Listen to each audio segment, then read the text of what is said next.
That's on duty. And there's an emergency that we have to call kasi meron po kaming operation last night, and the SALG will announce kung ano po yung nangyari last night. Senior police official na dumaan sa EDSA busway kagabi. Mayroong emergency meeting sa Campo Crame ayon kay Philippine National Police Chief, Police General Romel Francisco Marbil. This puts an end to the chapter of the child. He is safe, he is secure, and relatively healthy.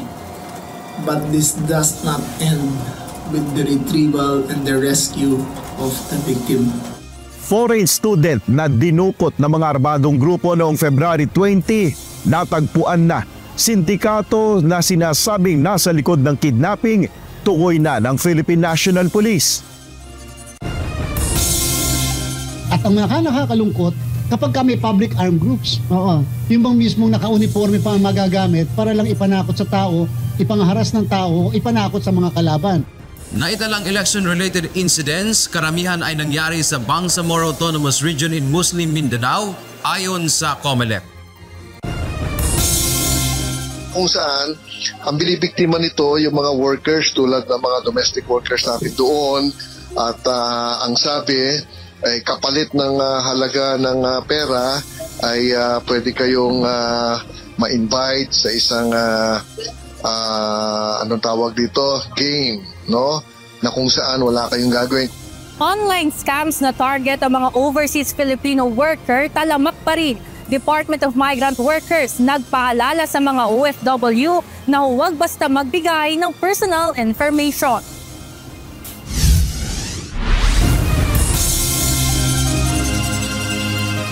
Magandang hapon, Pilipinas at sa buong mundo. Tayo po ay sa bayang napapakinggan sa Radyo La Verdad 1350, ang UNTV Radio. At una sa ating mga balita. Hinarang kagabi ng mga tauhan ng Special Action and Intelligence Committee for Transportation o SAIC ang umano'y convoy ni Philippine National Police Chief Police General Romel Francisco Marbil na pumasok sa EDSA busway. Hindi agad na-isyuhan ng tiket ang convoy matapos umalis, ngunit isa sa mga sasakyan ang bumalik para tanggapin ang violation ticket. Idinipensa naman ni General Marbil ang pagdaan sa busway ng umano'y ilang PNP senior officials. Anya, may emergency ang naturang mga opisyal kaugnay sa kanilang trabaho kaya't dumaan ito sa busway kasama ang mga hagad ng Highway Patrol Group. Ito ang balita ni Leia Ilagan. Ang PNP po, we are always in kahapon, we are in heightened alert.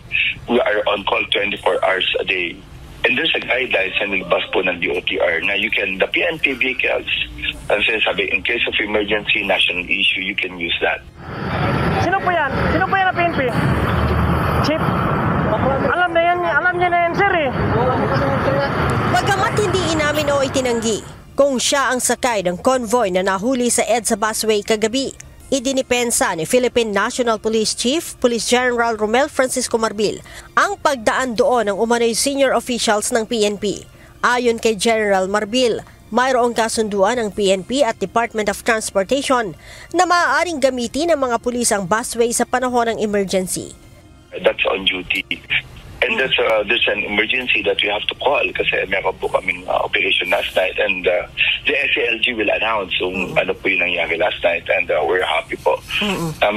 Maganda po yung nangyari na result last night na operations po natin.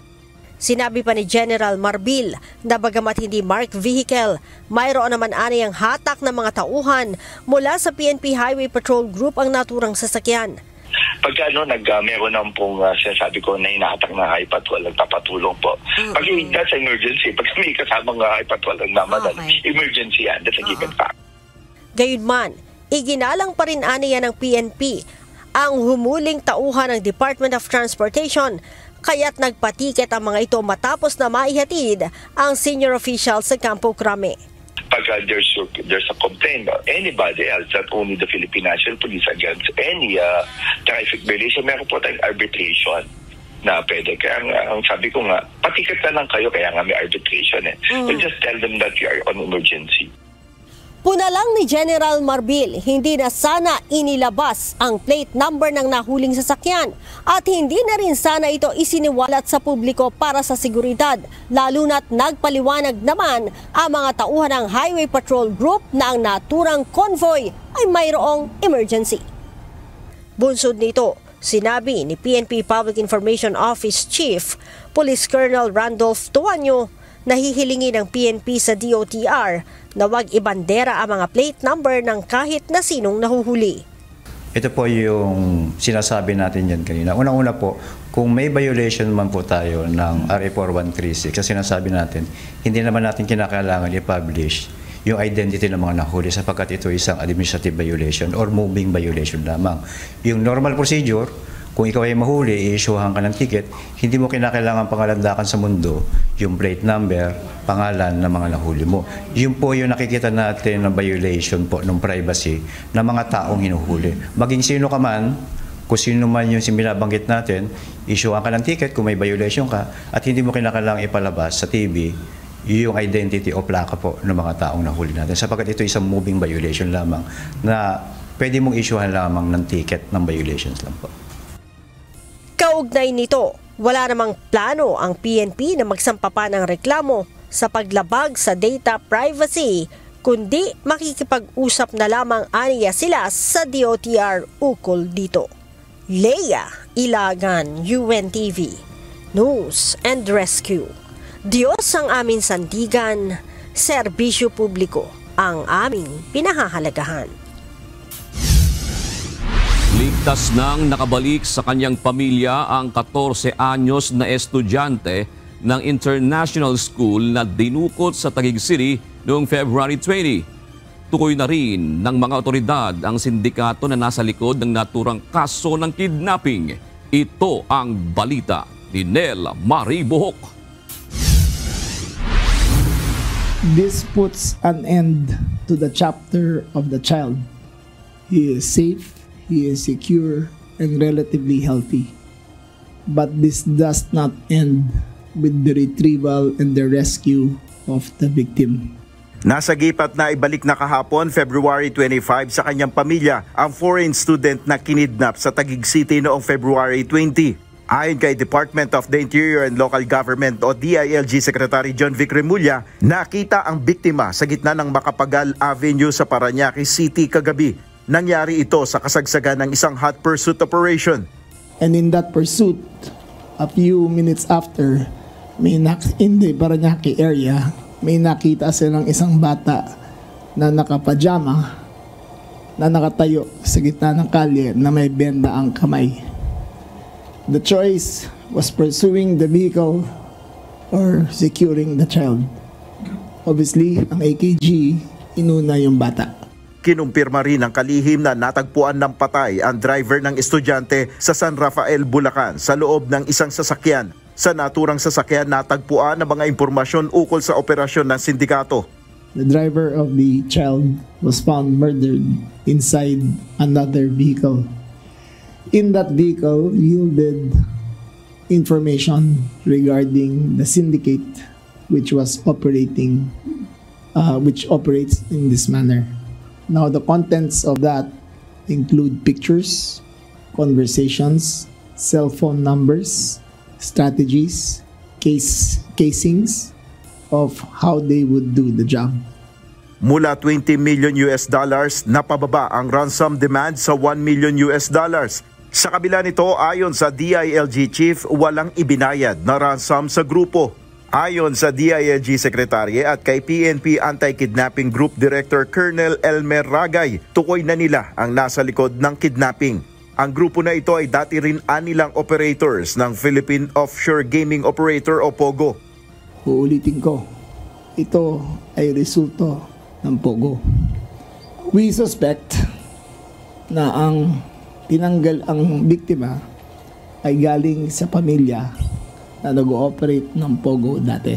We are definite na ang sindikato na nasa likod ng kidnapping ay former operators ng POGO din. We are definite na ang perpetrators ay ginamit ang kanilang mga former bodyguards na awol na ngayon sa serbisyo ng AFP at PNP. As our Secretary has said po, ongoing pong effort natin, continuous follow-up operation, we do have identities that we are tracking as of now. Sa datos ng DILG, umabot na sa 8 ang kaso ng kidnapping ngayong taon. Lahat ng biktima ay napalaya na. Ayon kay Colonel Ragay, 3 sa 8 kaso ay under investigation pa nila. Tiniyak naman ni Secretary Remulla ang kaligtasan ng publiko laban sa anumang krimen. Hindi nagpapabaya ang PNP. The public must be confident that we have the tools necessary to fight crime. Nel Maribuhok, UNTV News and Rescue, Diyos ang aming sandigan, serbisyo publiko ang aming pinahalagahan. Sinampahan ng panibagong disqualification case at CIS Party List Representative Erwin Tulfo. Ito ay sinampa ni Berteni Causing na tumatakbo rin sa pagkasenador, subalit isa sa mga dineklarang nuisance ng COMELEC. 5 ang grounds na inilatag ni Causing, kabilang na ang paglabag sa political dynasty provision ng konstitusyon. Ang disqualification ni Tulfo dahil anya sa conviction nito ng libel. Sagot naman ni Tulfo, wala pa silang kopya ng petisyon pero nakahanda silang sagutin ito. Ayon naman kay Commission on Elections Chairman George Zerwin Garcia, dadaan sa normal na proseso ang petisyon. Ito ay idadaan sa raffle kung alin sa 2 dibisyon ng COMELEC posibleng mapupunta. We will decide these cases expeditiously para kung medyo may hindi papala rin dito ay makapunta kaagad sa Korte Suprema upang mag-file ng necessary petition. Parehong armed group ang nakikita ng Philippine National Police na nasa likod ng pamamaril kay Maguindanao del Sur Vice Mayor Muhammad Omar Samama at isang engineer sa Cotabato City.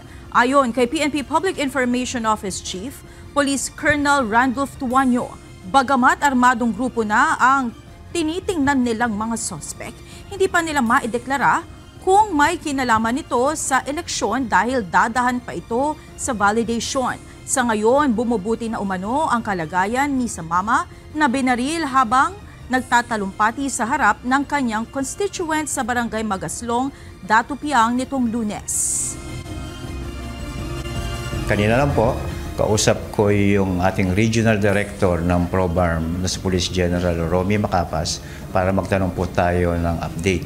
Tinatanong po natin na kung ang suspect ba ng pamamaril ay kasama doon sa mga crowd na nanonood. Ang sabi niya po ay hindi raw po. Ito po ay nasa labas ng crowd area, meaning covered po yung area na posible po na isang sniper ang bumaril. Kaya sinasabi niya, since covered po yung area, na kaya walang malinaw na clear shot po yung suspect. Samantala, armed group din ang posibleng nasa likod ng pananambang sa engineer na si Israel Abbas Angas kahapon. Base sa report, minamaneho ni Angas ang kanyang sasakyan ng tambangan ng mga suspect sakay ng motorsiklo sa Nayon Sharif area sa Barangay Rosary Heights 3, Cotabato City. Sa ngayon, nagkaroon na ng security adjustment ang PNP sa 2 lugar at pinaigting na rin ang kanilang intelligence gathering. Ilang insidente ng krimen na may kaugnayan sa darating na eleksyon ang naiulat sa ilang lugar sa bansa simula noong February 11. Base sa datos ng Commission on Elections sa COMELEC, nakakita ng pagtaas sa election-related incidents o karahasan sa Bangsamoro Region. Hindi naman magdadalawang isip ang komisyon na ilagay sa kanilang control ang alinmang lugar kung kinakailangan. Ito ang balita ni Dante Amento. Wala pong duda, wala na pong ifs and buts, yun po yung sinabi ko pa kahapon. Election-related violence po yan. Basta sa kasalukuyan, any violence directed against a candidate, an incumbent official, is always election-related. Kinundi na at itinuring ng Commission on Elections na election-related incident o violence ang nangyaring pamamaril sa Vice Mayor ng Datupiang Maguindanao na si Attorney Omar Samama nitong nakaraang araw. Ito ang pinakahuling karahasan sa Bangsamoro Region kaugnay ng paparating na May 12, 2025 midterm elections. Ayon kay COMELEC Chairman George Erwin Garcia, batay sa kanilang monitoring, karamihan ng insidente ng karahasan ay sa Maguindanao at Cotabato City sa Bangsamoro. Kaugnay nito, posibleng madagdagan ang areas of concern sa bansa na mapabilang sa red category. Sa unang inilabas ng COMELEC noong January 9, 38 mga lugar sa bansa ang nasa red category at 32 rito ay sa BARM. Itinuturing na red category ang isang lugar kapag may matinding tunggalian sa politika o banta ng komunistang grupo na pangunahing babantayan ng mga otoridad. Maghihintay ang COMELEC ng rekomendasyon mula sa Philippine National Police at Armed Forces of the Philippines hinggil sa reclassification ng areas of concern. Dagdag pa ni Commissioner Noli Pipo, nagagamit sa karahasan ang loose firearms. Kinakausap na lang po sila. So, I believe it's the proliferation of loose firearms. Babala pa ng COMELEC lalo na sa mga kandidato partikular sa Bangsamoro, hindi sila magdadalawang isip na ilagay sa COMELEC control ang isang lugar dahil sa isyu ng seguridad o karahasan. Wala pa naman tayo nakikita rin base sa initial assessment natin na dapat ilagay sa COMELEC control. Kaya lang, sana maunawaan at maintindihan ng mga politiko dyan at mga kandidato, hindi po kami magkadalawang isip na maglagay sa COMELEC control ng isang area para lamang siguraduhin na ang mga kababayan nating botante ay maayos na makakaboto. Binigyang din ng komisyon sila ang masusunod sa isang lugar na nasa ilalim ng COMELEC control o maaari nilang palitan pansamantala ang pamamahala. Muling sinabi ng COMELEC ang kanilang mandato sa Philippine National Police na pagbuwag sa private armed group lalo na malapit na ang panahon ng kampanya para sa mga lokal na kandidato. At ang nakakalungkot, kapag may public armed groups, yung bang mismong naka-uniforme pa ang magagamit para lang ipanakot sa tao, ipangharas ng tao, ipanakot sa mga kalaban. Hihingi ang COMELEC ng bilang sa PNP kung ilan na ba ang nabuwag nilang private armed groups sa bansa na itinuturing nilang banta sa malayang halalan sa Pilipinas. Dante Amento, UNTV, News and Rescue. Diyos ang aming sandigan, serbisyo publiko ang aming pinahahalagahan. Maglalabas ng notice to remove ang Commission on Elections sa COMELEC laban sa 36 na mga party-list groups na tumatakbo sa 2025 elections. Ito ay upang tanggalin ang kanilang mga poster na nakakabit sa iba't ibang lugar sa bansa. Ayon sa komisyon, iligal ang kanilang mga campaign poster tulad ng hindi pagsunod sa tamang sukat, nasa maling lugar at hindi environmentally friendly o mapanganib sa kapaligiran. Dagdag pa ng COMELEC, kapag hindi sumunod ang mga ito, maaaring padalhan na nila ng show cause order para sa posibleng disqualification case.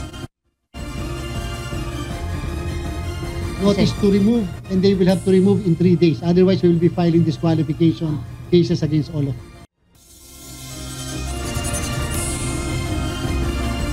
Umaasa sa Senate Deputy Minority Leader Risa Ontiveros sa pagpupulong ng mga senador kaugnay ng pagsasagawa ng impeachment trial laban kay Vice President Sara Duterte. Aminado naman ang mambabatas na hamon maging sa kanya ang pagiging patas sa impeachment laban sa pangalawang Pangulo. Ito ang balita ni Asher Cadapan Jr. So, sa tingin ko po, batay sa sinabi ni Senator Coco at yung pag-intindi ko rin sa tinatalakay nila sa konstitusyon at sa aming sariling rules on impeachment dito sa Senado, walang pumipigil sa amin na i-tackle yung articles of impeachment at mag-constitute bilang impeachment court. Hindi lang pwede kundi dapat ay magsesyon ng Senado kung gugustuhin ng mayorya na talakayin na ang impeachment case laban kay Vice President Sara Duterte. Ito ang posisyon ni Senate Deputy Minority Leader Risa Ontiveros sa gitna ng mga usapin kung kailan magsisimula ang impeachment trial. Ayon sa mambabatas, sang-ayon siya sa pananaw ni Senate Minority Leader Aquilino Coco Pimentel III na simulan na ang paglilitis bago pa ang pagbabalik sesyon ng Kongreso sa Hunyo. Sa kabila nito, nilinaw ni Ontiveros na kinikilala rin niya ang pananaw ni Senate President Francis Jesus Escudero na hindi sila pwedeng mag-convene bilang impeachment court habang sila ay nakarises. Bunsod ng mga argumento, sang-ayon din ng senadora sa pagpapatawag ng all-member caucus o pagpupulong ng lahat ng mga senador upang mapag-usapan ang pananaw ng bawat isa. Umaasa ako na matutuloy yung all-senators caucus para dun man lang sa caucus for starters, mapag-usapan, itutuloy na ba natin yung impeachment trial? And I think na nasabi na ni SP, pwedeng sa June na daw, pag-convene namin ulit, pag-resume. Pero sa tingin ko, at ito yung pwedeng pakinggan ng mga colleagues namin sa mga argumento ni Senator Coco, posible at para sa akin, and I believe para kay Senator Coco, mas desirable at kayang gawin mas maaga sa Hunyo. Tiniyak naman ni Senador Risa Ontiveros na sa kabila ng mga argumento sa pagitan nilang dalawa ni Vice President Sara Duterte ay magiging patas ang mambabatas sa paglilitis bilang impeachment judge. Siyempre, nobody can completely divorce oneself or forget what has happened. At kahit yung mga nasa social media, siyempre, resibo yun sa aming lahat. But the point is, as has been done by senators before and senates before sa mga previous impeachment trials, yun yung hamon sa aming lahat at hamon din sa akin. To have that frame of mind na, okay, as if nagsisimula sa simula. Kung matutuloy ang paglilitis, dapat anyang humarap sa impeachment trial ang pangalawang Pangulo kung ito ang maitatakda sa Rules of Impeachment na pag-uusapan at sasang-ayunan ng Senado kapag nagpulong na ang mga senador bilang mga impeachment judge. Asher Cadapan Jr., UNTV News and Rescue. Diyos ang aming sandigan, serbisyo publiko ang aming pinahalagahan. Tingnan ang kapasidad at abilidad ng kandidato. Ito ang payo ni Vice President Sara Duterte nang bumisita kanina at nagpasalamat sa mga sumama sa Egg the Nation Rally sa Mandaue City, Cebu noong Sabado. Ayon sa Vice Presidente, dapat suriin ng mga botante ang track record ng mga ito kung tumutupad sa kanilang pangako. Magkaisa tayo patungo sa totoong tinuod nga kalambuan.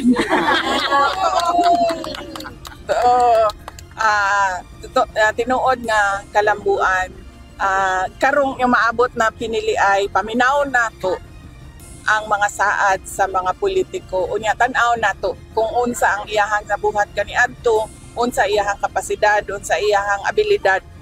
Dili na mabuto tungod kay gikan sa political dynasty. Diba, dili na mabuto tungod kay anak, tungod kay Duterte ang apelyido, anak ni Digong. Tanaw na to ang tao. Unsa ba iyahang mabuhat? Unsa iyahang nabuhat? O ang pinaka-importante sa tanan, kadtong ni Saad siya sa iyahang mga buhaton para sa ato ang nasod, nahatag ba niya?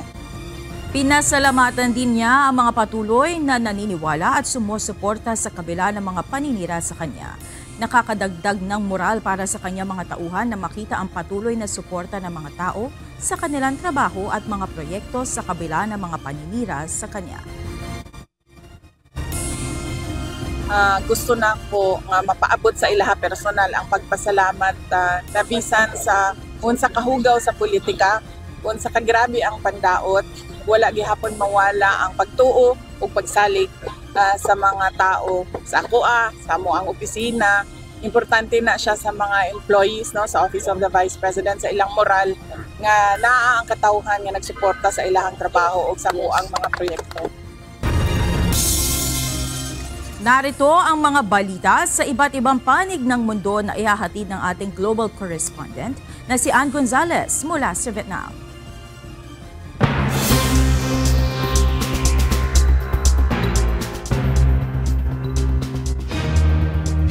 Idinitine ng Taiwan Coast Guard ang isang cargo ship at Chinese crew ng isang barko dahil umano sa pagputol ng internet cable sa ilalim ng dagat.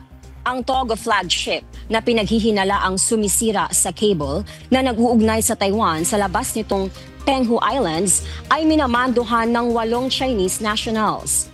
Ayon sa Taiwan Coast Guard, Sabado pa nasa area ang Hongtai at hindi tumugon sa maraming broadcast mula sa kanila. Di nagtagal, natuklasan ng telecom company ng Taiwan na Chunghwa na nadiskonekta ang cable. Inakusahan naman ng Beijing ang Taiwan ng pagmamanipula sa insidente para sa usaping politikal. Ayon kay Zhu Fenglian, tagapagsalita para sa Taiwan Affairs Office ng China, na ang pinsala sa mga kable sa ilalim ng dagat ay isang karaniwang aksidente na nangyayari ng higit sa 100 beses sa isang taon sa buong mundo. Natapos na kahapon ang oral arguments ng impeachment trial ni South Korean President Yoon Suk Yeol. Sa kanyang closing statement, ipinagtanggol ng impeached president ang deklarasyon ng martial law noong December 3, 2024. Aniya, ang proklamasyon ay hinihingi ng pagkakataon dahil nahaharap ang bansa sa isang krisis. Inaasahan namang ilalabas ng Constitutional Court ang desisyon kung ibabalik o tatanggalin sa pwesto si Yoon sa kalagitnaan ng Marso. Idiniklara ang state of emergency ni President Gabriel Boric ng Chile matapos ang malawakang blackout na naranasan sa 14 na rehiyon ng bansa, kabilang ang capital nito na Santiago, na may 8 milyong kabahayan. Ayon sa National Electrical Coordinator, ang pagkasira ng isang high-voltage transmission line mula sa Atacama Desert patungong Santiago ang inisyal na nakitang dahilan sa malawakang pagkawala ng kuryente sa bansa. Dahil sa power outage, natigil ang operasyon ng pampublikong transportasyon, naapektuhan ang internet at mobile services at nagpatupad ng curfew mula alas 10 ng gabi hanggang alas 6 ng umaga. Ipinag-utos na ni Boric ang masusing investigasyon laban sa mga kumpanya ng kuryente at tiniyak na mananagot ang mga ito sa pagkabigong maiwasan ang insidente. Isang superpod na may mahigit 2,000 dolphin, kabilang na ang mas mailap na Northern Right Whale Dolphin, ang nakuna ng isang video na lumulukso sa baybayin ng Monterey Bay sa California. Ang mga Northern Right Whale Dolphin ay kadalasang nakikita na mas malayo mula sa pampang at sa mas malalim na tubig. Ayon kay Evan Brodsky, videographer mula sa Monterey Bay Whale Watch, ang mga dolphin na ito ay isa sa 2 uri ng dolphin na walang dorsal fin. Nagsasagawa ng research si Brodsky at 2 pang kasamahan nang makita nila ang 12 ng dolphin. Sinundan nila ang mga ito hanggang makita nila ang mahigit 2,000 pa, kabilang ang mga batang dolphin at ilang daang Pacific white-sided dolphins. At yan ang mga balita mula sa iba't ibang panig ng mundo. Mula dito sa Ho Chi Minh City, Vietnam, ako si Ann Gonzalez. Magandang gabi. Tatamak pa rin ang mga scam sa mga online platform upang makahanap ng mga biktima. Ayon sa Department of Migrant Workers o DMW, tinatarget ngayon ng mga scammer ang mga overseas Filipino worker OFW. Ito ang balita ni Van Alvarez. Dahil po ang objective nito ay manloko ng ating mga OFWs, lalong-lalo na yung mga nagtatrabaho na sa abroad at mayroon ng kita. Pinupuntirya ngayon ng mga online scammer ang mga overseas Filipino worker upang nakawan ng pera. Ayon kay Department of Migrant Workers Undersecretary Bernard Olalia, nakakuha sila ng impormasyon sa Embahada ng Pilipinas sa Hong Kong hinggil sa mga Pilipinong nahuhulog sa ganitong klaseng panloloko. Kung saan ang binibiktima nito yung mga workers tulad ng mga domestic workers natin doon at ang sabi ay kapalit ng halaga ng pera ay pwede kayong ma-invite sa isang game na kung saan wala kayong gagawin. Aniya, tinatarget ng mga scammer ang mga overseas worker dahil sigurado ang mga ito na mayroong ibabayad mula sa mga naipong pera abroad. Dagdag pa ni Olalia, sa pamamagitan ng voluntaryong pagbibigay ng mga personal information online, gaya ng address, cellphone number at iba't ibang identification cards, malaki ang posibilidad na ma-access ng scammer ang bank account ng isang biktima. At maya-maya lang, malalaman mo meron ng nakuha na pera sa'yo without being aware kung ano yung transaction na yun, hindi naman ikaw mismo. Ayon sa ahensya, bukod sa information drive ay inaaksyonan din nila ang mga ganitong klaseng insidente kahit mahirap i-trace dahil ginagamitan ng mga fake account.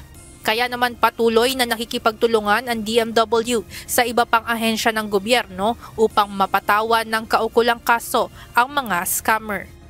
Titingnan natin kung Pilipino ba ito or foreigners, no? Kung Pilipino siya, pwede nating i-request sa ibang agency na tignan kung saan siya nakatira at nang sa ganon, baka pwedeng ma-blacklist natin.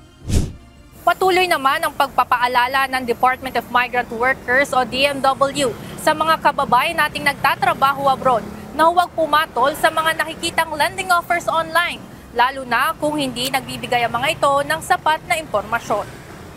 Ivan Alvarez, UNTV News and Rescue. Diyos ang aming sandigan, serbisyo publiko ang aming pinahahalagahan. Panibagong 12 Pilipino ang hinihintay pang masagip sa Myanmar matapos mabiktima ng illegal na recruitment ng mga boss ng Filipino Offshore Gaming Operator o POGO. Ito ang inihayag ni Senador Risa Ontiveros, Chairperson ng Senate Committee on Women, Children, Family Relations, and Gender Equality. Ayon sa Senador, gumagamit ng mga bagong modus operandi ang mga POGO boss, kabilang na ang panghihikayat ng mga biktima nito sa pamamagitan ng travel ads.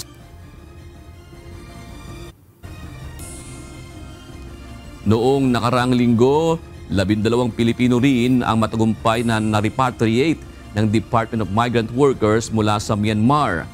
Biktima rin ang mga ito ng illegal recruitment at human trafficking sa naturang bansa kung saan inalok sila ng trabaho ng isa umanong Pilipino sa pamamagitan ng social media. Ngunit sa halip na customer sales representatives, pinagtatrabaho ang mga ito bilang online scammers na walang bayad at rest day. Nakaranas din umano ang mga ito ng iba't ibang pisikal na pang-aabuso, kabilang na ang pambubugbog gamit ang pamatpat na yari sa PVC at pangunguriyente.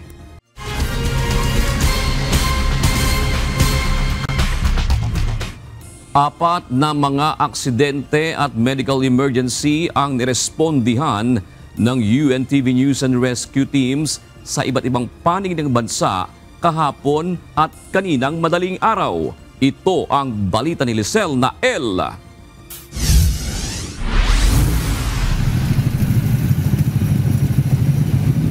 Nabangga ng motorsiklo ang isang babaeng estudyante na patawid ng pedestrian lane sa JC Aquino Avenue, Barangay Imadejas, Butuan City, bandang alas 9 kagabi. Sakto namang nagro-roving ang rescue team sa pinangyarihan ng aksidente, kaya kaagad nakapag-assess ang grupo sa 20 taong gulang na babae. Nadatna ng grupo ang biktima na nakahiga sa gitna ng kalsada na may malay. Nagtamo ng hiwa sa kaliwang bahagi ng kanyang noo. Papauwi na ito mula sa eskwelahan at nang patawid na sa pedestrian lane ay bigla na lamang siyang nabangga ng isang motorsiklo. Maulan at madulas ang kalsada ang idinadahilan ng rider ng motorsiklo kaya niya nabangga ang babae. Wala namang nakuhang injury ang motorista na isinasa ilalim sa investigasyon ng mga pulis. Matapos malapatan ng first aid ang sugat na natamo ng babae, itinurn over ito sa Butuan CDRRMO. Isang tawag naman ang natanggap ng UNTV News and Rescue mula sa Barangay San Juan Rescue kaugnay sa isang babaeng nakunan sa Bagong Silangan, Barangay San Juan, Cainta, Rizal mag-aalas 12 ng madaling araw kanina. Nakalabas na ang sanggol ng datna ng team ang babae na 5 buwang buntis. Agad na inassess ng rescue team ang kalagayan ng 24 anyos na babae. Ayon sa kanyang asawa, pangatlong beses nang nakukunan ng kanyang asawa. Agad namang minonitor ang kanyang vital signs at dinala sa Cainta Municipal Hospital. Kita sa CCTV camera na ito ang pagbangga ng isang SUV sa poste ng LRT Line 1 station sa Taft Avenue, corner Villegas, Santa Cruz, Manila, dakong alas 11:20 kagabi. Matapos bumangga ang SUV sa poste at tumilapon, makikita sa video na tinamaan nito ang isang motorsiklo na kasunod lamang ng SUV. Ang Manila DRRMO ang tumulong at nagdala sa ospital sa rider ng motorsiklo. Kasama ring rumesponde ang FEPAG at UNTV News and Rescue. Nilapatan ng paunang Lunas ang natamo nitong sugat at inassess rin ng rescue team ang vital signs ng driver ng SUV. Inendorso ng team sa PNP ang pasyente at dinala ito sa police station. Bumangga naman sa Center Island ang isang motorsiklo sa Barangay Sampaloc 2, Aguinaldo Highway, Dasmariñas, Cavite, pasado 1:00 ng hapon kahapon. Nagtamo ng injury ang babaeng angkas ng motorsiklo matapos tumilapon. Ayon sa rider na asawa ng biktima, nakatulog ito sa pagmamaneho. Pauwi na kami, parang nakakaramdam ako ng antok. So, naghahanap ako ng masisilungan para i-relax ko sana yung aking mata. Medyo alanganin yung panahon, kaya diretso na ako. Isang indap lang, parang isang pitik ng mata ko. Pansin ko na, nandyan na yung island. So, hindi ko na maiwasan na alanganin na. Ginawa ko na lang, in-slide ko konti yung motor para hindi kami dumirekta mismo sa pinakagitna ng island. Matapos mabigyan ng paunang Lunas ang biktima, dinala ito sa Silang Medical Specialist Hospital. Lizel Nael, UNTV News and Rescue. Diyos ang aming sandigan, serbisyo publiko ang aming pinahahalagahan. Nagsasagawa ng research expedition ng Philippine Coast Guard kasama ang University of the Philippines at Department of Environment and Natural Resources sa Kalayaan Group of Islands. Ito ay para sa pagtatatag ng baseline biodiversity data. Ito ang balita ni Ryan Lacanlale. The primary objective nga po, sir, is to identify the conduciveness of marine ecosystem dito po sa Pag-asa Island area. Alamin ang kontribusyon at kahalagahan ng marine ecosystem sa Pag-asa Island. Ito ang layunin ng pagsasagawa ng pag-aaral ng mga eksperto sa paligid ng isla. Kasama ng Department of Environment and Natural Resources, Biodiversity Management Bureau, ang mga scientists ng UP Marine Science Institute at mga eksperto mula sa Philippine Coast Guard Marine Science Group. Ayon sa Philippine Coast Guard, ito ay una sa serye ng mga hakbang ng pamahalaan para sa rehabilitasyon ng mga coral reef at iba pang marine ecosystem sa West Philippine Sea. Kabilang sa aalamin nila ang komposisyon ng mga seaweeds, mga benthic invertebrates at iba pa na nasa seabed ng Pag-asa Island. Magsasagawa rin sila ng mga mollusk survey para mas maunawaan ang mga interaksyon sa tirahan, pati na rin tukuyin at imapa ang mga priority reef restoration site. Kailangan muna nating intindihin yung environment, sir, nila before tayo mag-introduce ng ating intervention. Ayon sa PCG, ito ay alinsunod sa mandato ng PCG na pangangalaga ng kapaligiran sa karagatan at pagkilala sa napakahalagang papel ng marine environment at mga yamang dagat para sa sambayan ng Pilipino. Samantala, muling iginiit ng Armed Forces of the Philippines na hindi maaaring diktahan ng China ang Pilipinas kaugnay ng hakbang nito na palakasin ang depensa laban sa mga agresyon. We continue to uphold our stand on that no particular entity or foreign nation can dictate how we will be fortifying our defenses. Ryan Lacanlale, UNTV News and Rescue. Diyos ang aming sandigan, serbisyo publiko ang aming pinahahalagahan. Mas maraming benepisyo ang inihahanda ng pamahalaan para sa mga nakatatanda sa ilalim ng Expanded Centenarian Act of 2024. Kanina pinangunahan ni Pangulong Ferdinand Marcos Jr. ang ceremonial payout o pamamahagi ng cash gifts sa ilang mga benepisyaryo ng bagong batas. Ito ang balita ni Nel Maribuhok. Ay naku, maraming paggagamitan niya. sa billion ngayon, napakarami oh. Pero I may be able to save it for the future. Isa si Lola Hiwaga sa libu-libong senior citizens sa bansa. Kanina nagtungo siya sa Malacanang kasama ang iba pang nakatatanda na pinagkalooban ng tulong pinansyal sa ilalim ng Expanded Centenarian Act. Labis niyang ikinatuwa ang natanggap na cash gift mula sa pamahalaan na maaari-ana niyang magamit sa pangangailangan sa hinaharap. Si Lola Zenaida naman may malinaw ng paggagamitan sa natanggap na pera. Ang paggagamitan ko doon ay siyempre minsan sa pagkain, sa gamot. Ngayong araw, pinangunahan ni Pangulong Ferdinand Marcos Jr. ang nationwide payout ng cash gifts sa mga senior citizens sa ilalim ng Expanded Centenarian Act of 2024.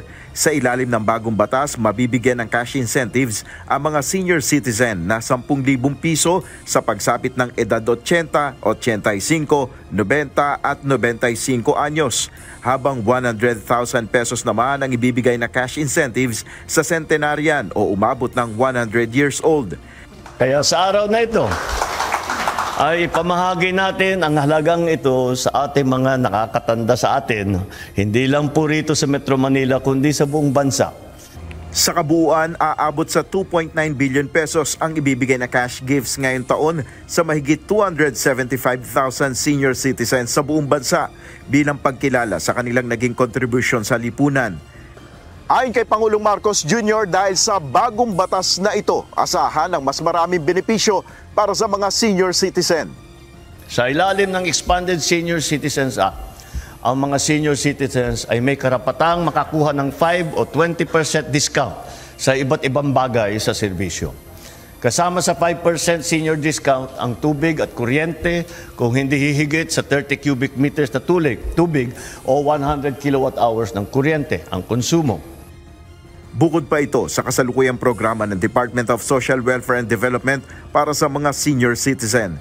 Sa buong bansa, kabuang 1,079 ang magiging benepisyaryo sa simultaneous payout ngayong araw, kung saan aabot sa 12 milyong piso ang kabuang halaga na ipamamahagi sa mga kwalipikadong senior citizens sa unang araw pa lang ng nationwide payout. Nel Baribuhok, UNTV News and Rescue, Diyos ang aming sandigan, serbisyo publiko ang aming pinahalagahan. Epektibo na sa susunod na buwan ang mas mababa pang Maximum Suggested Retail Price o MSRP sa imported rice. Ayon sa Department of Agriculture, mabibili na ito sa 49 pesos per kilo simula sa Sabado, March 1. Nilinaw naman ni Agriculture Secretary Francis Q. Laurel Jr. na hindi ito ipatutupad sa buong bansa. Sa halip, mayroon lamang mga piling lugar sa Metro Manila, mga pangunahing lungsod at iba pang urban centers kung saan mabibili ang mga nasabing murang bigas. Bago ang pagpapatupad ng MSRP, ang imported rice na may 5% na durog na butil ay ibinibenta sa pagitan ng 62 hanggang 64 pesos kada kilo. Pag-aaralan din ng DA kung maaaring ibaba pa ito sa mga susunod na araw. Posibleng dalawang bagyo ang mabuo at pumasok sa Philippine Area of Responsibility sa susunod na buwan. Kasunod ito ng inaasahang paghina ng hanging amihan. Pero ayon sa Pag-asa, wala naman itong magiging malaking epekto sa bansa. Ito ang balita ni Benedict Samson. Nakikita natin na magta-transition tayo ng amihan during first half of March. So ibig sabihin na maaring mag-end yung ng ating amihan within this period. Posibleng matapos na sa ikalawang linggo ng Marso ang pag-ihip ng malamig na hanging amihan. Bagamat kahit ngayong patapos na ang buwan ng Pebrero, ramdam pa rin naman ang malakas na pag-ihip nito. Yung amihan naman po, malakas po yung ihip ng amihan natin sa kasalukuyan. Kaya po may mga kaulapan din po tayo dito. Manipis na kaulapan na posible po magdulot ng maihinang mga pag-ulan, lalo na sa may Cagayan Valley, sa Cordillera Administrative Region, Aurora, Quezon. Ayon sa Pag-asa, posibleng sa susunod na buwan ay mayroong isa o dalawang mahinang bagyo ang mabuo, pero mababa naman ang posibilidad na maglandfall ito. On the other hand, pagdating po ng week 2, March 5 to March 11, meron na po tayong nakikita na maaaring mag-form na TC-like vortex sa may bandang east of Mindanao and Visayas. And sa ngayon po, ito ay nasa low possibility pa ng TC development. At kung sakaling may mabuong bagyo, dalawang track naman ang tinitignan ng Pag-asa na daanan nito. Pumasok pa po siya ng Philippine Area of Responsibility, mag-recurve siya and lalabas ng ating POR. And yung second chance naman po is mabubuo nga siya dito sa may Western Pacific, sa may east ng Mindanao, and papasok sa Philippine landmass and maaari po siyang mag-dissipate bago pa siya mag-landfall. Maaari po siyang matunaw bago pa mag-landfall. Samantala, ipinaliwanag din ng Pag-asa na ang nangyaring pag-ulan sa Palawan noong unang linggo ng Pebrero ay epekto ng shear line at shallow circulation na nagdala ng malalakas na pag-ulan sa naturang lugar. Sinisikap din ng Pag-asa ang paglalabas ng weekly at monthly weather forecast para mabigyan ng ideya ang mga mag-aani ng palay. Benedict Samson, UNTV News and Rescue. Diyos ang aming sandigan, serbisyo publiko ang aming pinahahalagahan. 8 pangalan ng bagyo na nanalasan noong taong 2024 ang inalis ng Pag-asa sa listahan o itinuturing na decommissioned dahil sa pinsalang idinulot ng mga ito sa bansa. Sa pahayag ni DOST Pag-asa Administrator Nathaniel Servando, binura na sa listahan ng bagyo ang mga pangalang Aghon, Enteng, Julian, Christine, Leon, Nika, Ophel at Pepito. Papalitan ito ng mga pangalang Amuyaw, Edring, Josefa, Kidul, Lekep, Nanolay, Onos at Puwok. Ayon sa Pag-asa, ang decommissioning sa pangalan ng bagyo ay depende sa laki ng pinsala at bilang ng mga individual na nasawi na aabot sa 300 tao pataas.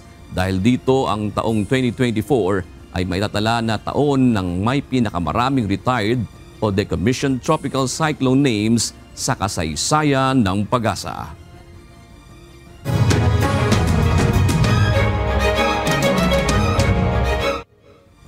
Ginugunita ng mga kababayan nating Masbateño ang ika-5 taon ng Obra Masbateño Festival kasabay sa pagdiriwang ng National Arts Month ngayong buwan ng Pebrero.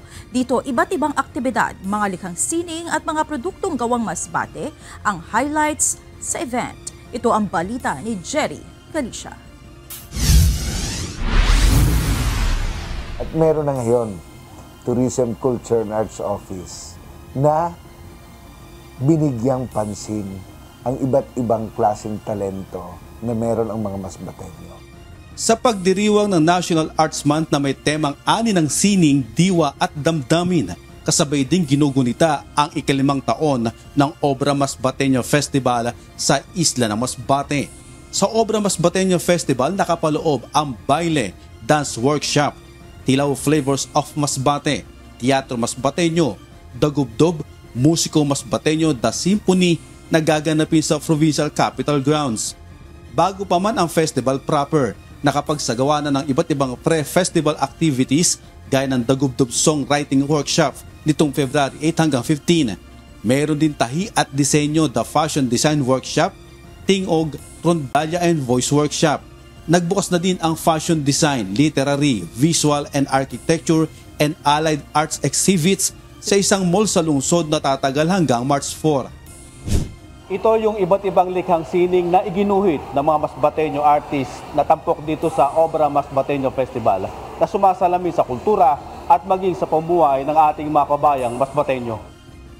Namangha at nagbibigay inspirasyon din ang mga iginuhit at ipininta na artworks sa mga kabataan, gaya ng grade 10 student na si Walterio Pasiona. Kung kita ang tap sa pinakagamay po gayad ninda na points and art bagan pinaghirapan po gayad din sa mga artist po. So, isad po gayad din sa mga talent sa Masbateño ang paghimo sa arts po. Kag inan sa may mga talent po gayad pagabot sa na arts. Kag napapakita po gayad ninda na dili lang po didi sa Masbate kon para man po sa sa buong bansa po.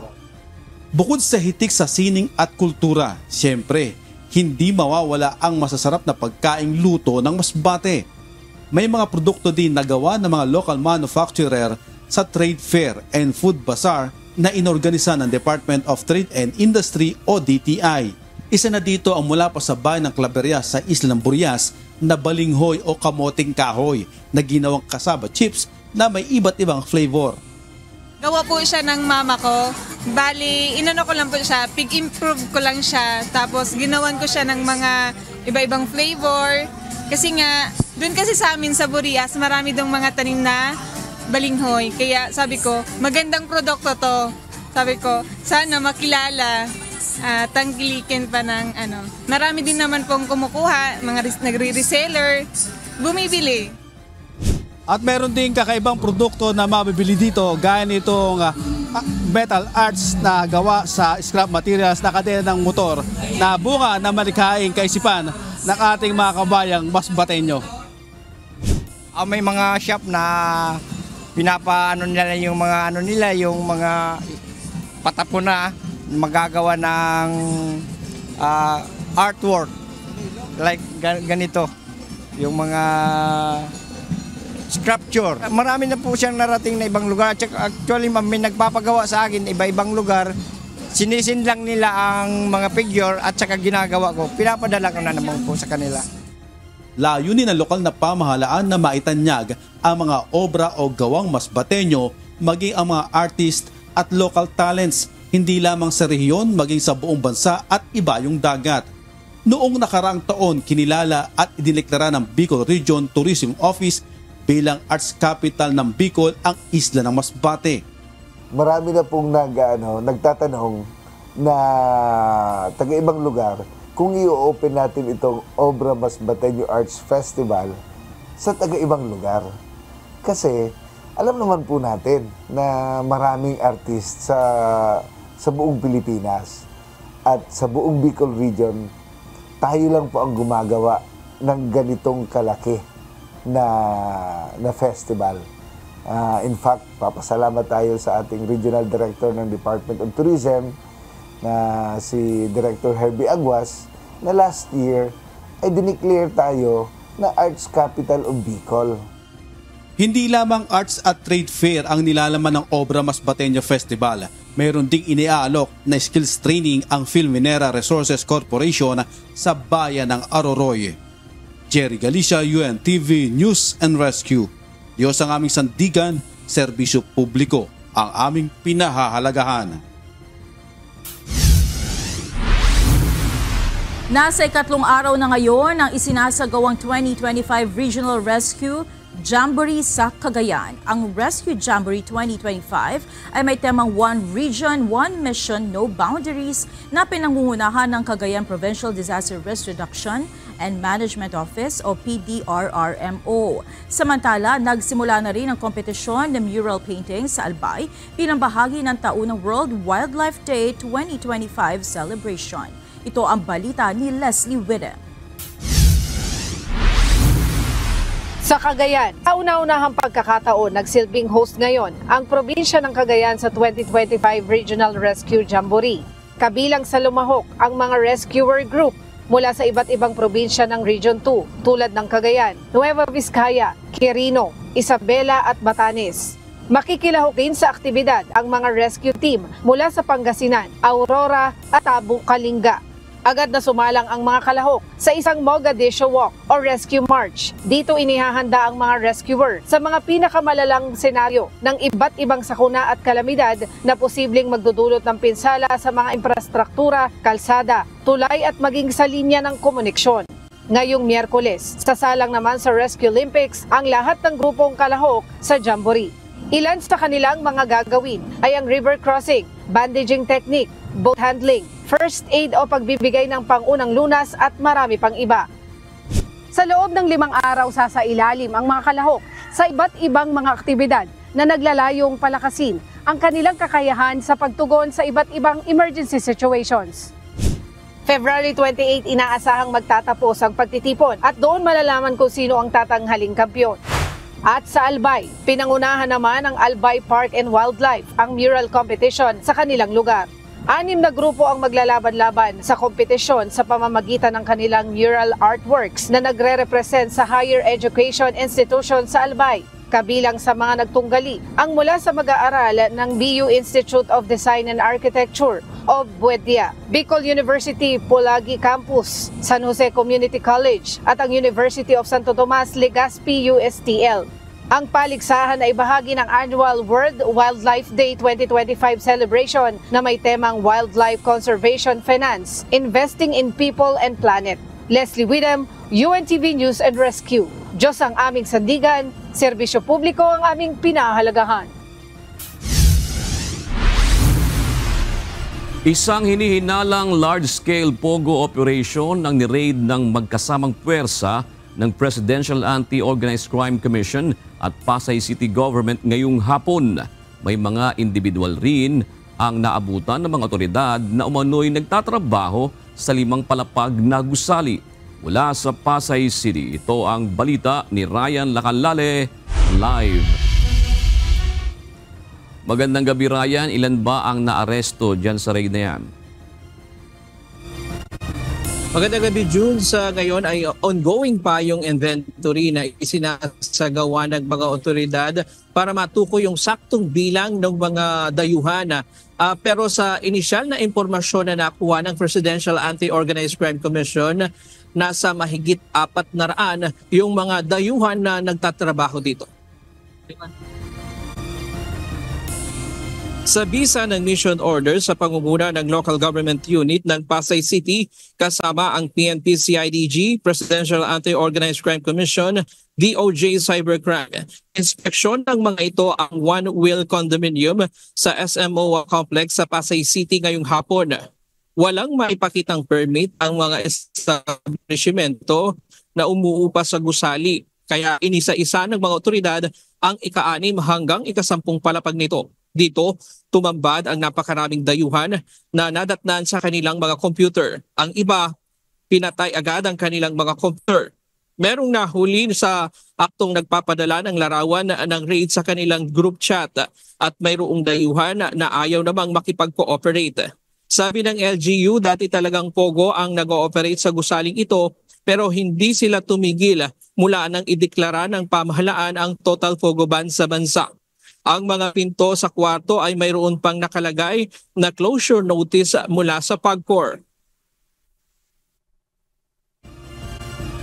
Last year, may pinasara na kami dito sa 6th floor and alam ko 8th floor na Pogo. Lumipat sila sa ibang building at tuloy-tuloy pa rin ang operations.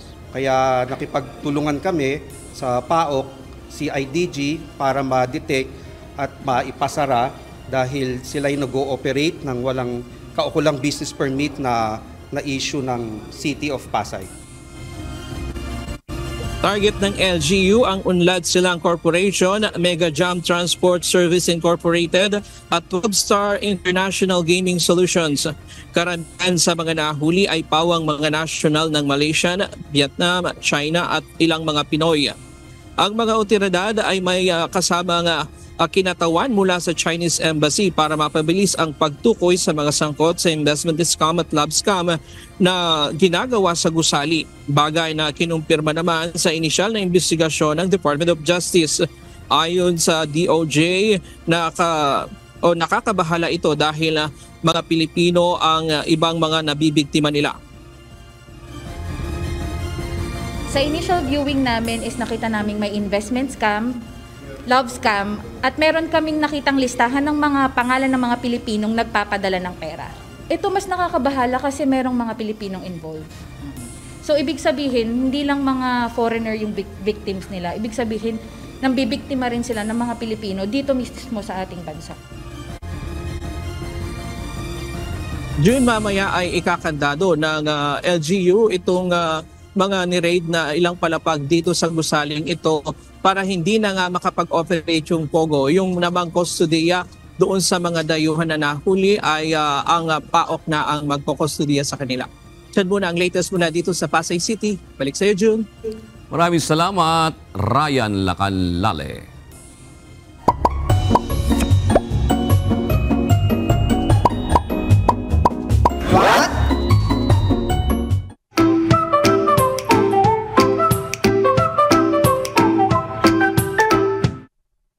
Dagdag kaalaman po, kapag nandito ka sa Baguio, isa sa mga pagsubok na kakaharapin mo ay yung paliligo araw-araw. Kaya nagtatanong tuloy ako, dapat ba tayong maligo araw-araw? Akala nyo, healthy yun? Makamagulat kayo pag nalaman yung katotohanan. Ayon sa mga dermatologists, ang araw-araw na ligo ay pwedeng magtanggal ng natural oils ng balat na nagiging sanhi ng dryness at irritation, lalo na kung gumagamit ka ng matatapang na sabon o mainit na tubig. Masisira ang skin barrier mo. Pero teka, hindi ibig sabihin na huwag ka nang maligo ha? Depende yan sa lifestyle at klima. Kung active ka o mainit ang panahon, mas okay maligo araw-araw. Pero kung nasa malamig na lugar o hindi naman pawisin, pwede every other day o depende sa pangangailangan. Yun naman pala ang dahilan. Maligo ka araw-araw o hindi ay depende kung nasaan ka. Sana po may natutuhan kayo at laging tatandaan, mapalad po ang tao na nakakasumpo ng karunungan at ang tao na nagtatamo ng kaunawaan.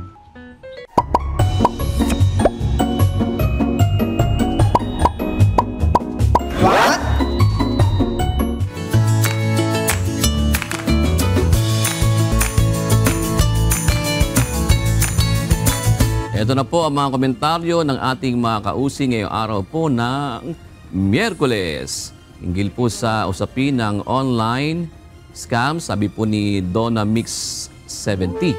Bakit kasi hindi muna i-verify ng mga kababayan natin na nag-apply sa ibang bansa kung legit, baka legit to, no? Ba talaga ang job order, kasi sa dami ng peke o scam ngayon, para po hindi tayo mapahamak, kundi ganyan, kawawa po kayo. Kawawa po tayo. Ba't nakasama ho kami dyan? Ika muna. Yung nag-apply lang. Siguro ko ba yung mga Pilipino? Oh, yan.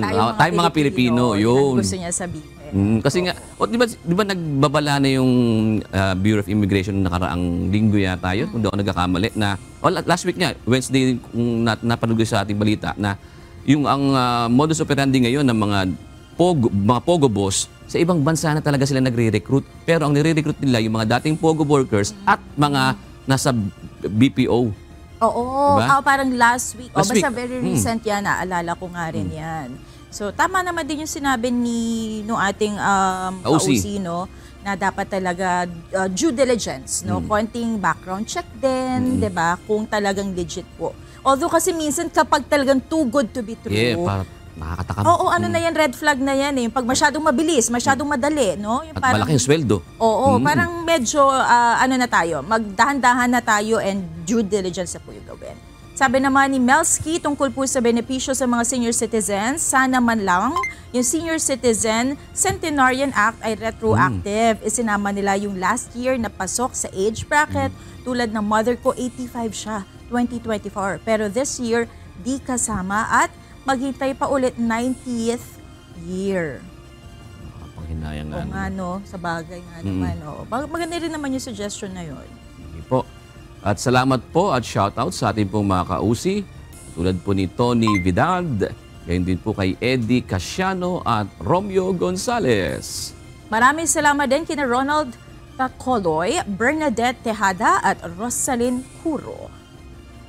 At mga kasambahay, kung may mga istorya po kayong nais balikan sa Ito ang Balita, pwede niyo po itong muling mapanood sa aming mga official social media account. Magtungo lamang po sa UNTV News and Rescue YouTube channel at i-click ang subscribe button. Gayon din sa aming Facebook at TikTok accounts. Mapapanood niyo rin po rito ang iba pang news programs ng UNTV, pati na ang iba pang video ng nag-iisang public service channel. Kaya subscribe, like, and share. Narito naman ang salita ng Diyos na ating sandigan mula sa aklat ng Efeso 4:29 na nagsasabi, "Anumang salitang mahalay ay huwag lumabas sa inyong bibig, kundi ang mabuting ikatitibay ayon sa pangangailangan, upang makinabang ng biyaya ang mga nagsisipakinig."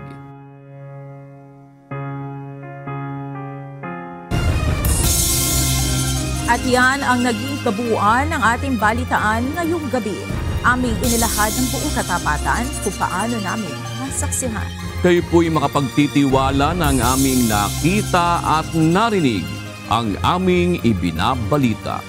Dito po sa UNTV, Diyos ang aming sandigan, serbisyo publiko ang aming pinahahalagahan.